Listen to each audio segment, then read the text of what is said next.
नादिया मिर्जा, आप कैसा देखती हैं? पीटीआई की जानिब से उमर अय्यूब को वजीर आजम का उम्मीदवार नामजद किया गया है। साथ ही ये भी कहा गया है बानी पीटीआई की जानिब से कि दीगर सियासी जमातों से जो है राबते किए जाएं और ये उनको टास्क भी सौंपा गया है। इससे कबल हमने देखा कि पीपल्स पार्टी एक उनकी जानिब से अगर राब्ता हो जाता तो ये बन सकती थी हुकूमत। अब आप इस सिलसिले को कैसा आगे बढ़ता हुआ देख रही हैं?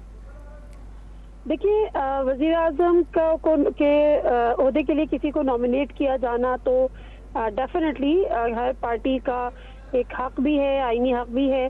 बट अभी हमें थोड़ा सा देखना ये होगा, to be honest and to be very realistic, कि उमर अय्यूब साहब जो हैं वो नामजद हो गए हैं, लेकिन क्या वो मतलूबा वोट हासिल करने के अहल हो सकेंगे, नहीं हो सकेंगे? क्योंकि देखिए, अभी तक जो सूरत हाल है वो बड़ी गैर वाज़ेह है। खासतौर पे जो इंडिपेंडेंट कैंडिडेट्स है उनको लेकर आपको पता है कि उनके पास रिजर्व सीट्स नहीं है। सबसे बड़ा ड्रॉबैक ये है कि बल्ले का निशान चेंज जाने की वजह से और इंडिपेंडेंट कैपेसिटी में इलेक्शन कॉन्टेस्ट करने की वजह से उनके पास बल्ले का निशान नहीं है, और चूंकि वो एक पार्टी की हैसियत से नहीं आए तो उनको रिजर्व सीट नहीं मिल सकेंगी।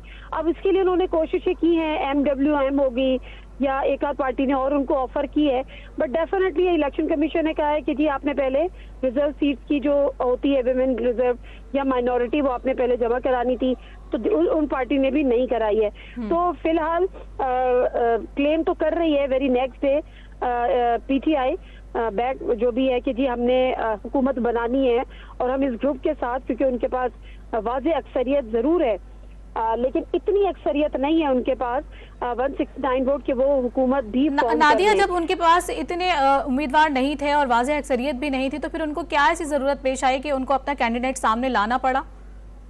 देखिए, ये आपको याद होगा पिछली दफा 2000 if I am not wrong, 2013 में भी ये हुआ था कि ऑपोजिशन भी, मतलब इसमें कोई वो नहीं होता है, जब जानते बूझते भी पता भी होता है, लेकिन ऑपोजिशन भी अपना एक कैंडिडेट खड़ा कर देती है या नॉमिनेट कर देती है कि जी हमारे ये कैंडिडेट होंगे। दूसरी तरफ जब अगर आपके पास सीट्स ना भी हो, और ये एक रिवायत है, मतलब ये एक प्रैक्टिस है, तो इसको हम ये नहीं कह सकते।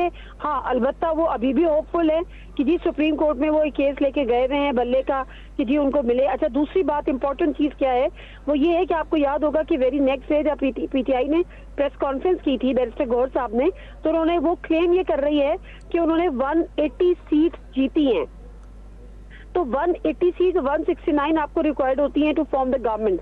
अब अगर वो उसका ये क्लेम सच मान लिया जाए और अगर ये कहीं ना कहीं वो प्रूफ कर सके तो फिर तो उनका उम्मीदवार को आने से कोई नहीं रोक सकता, क्योंकि आपको पता है किसी और जमात के पास वाज़ेह अक्सरियत नहीं है।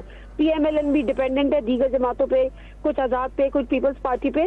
तो अभी बहुत सारे जो केसेस हैं वो इलेक्शन ट्रिब्यूनल में भी हैं, बहुत सारे केसेस अभी अदालतों में भी हैं। तो लेट्स सी, उनका फैसला आना अभी बाकी है।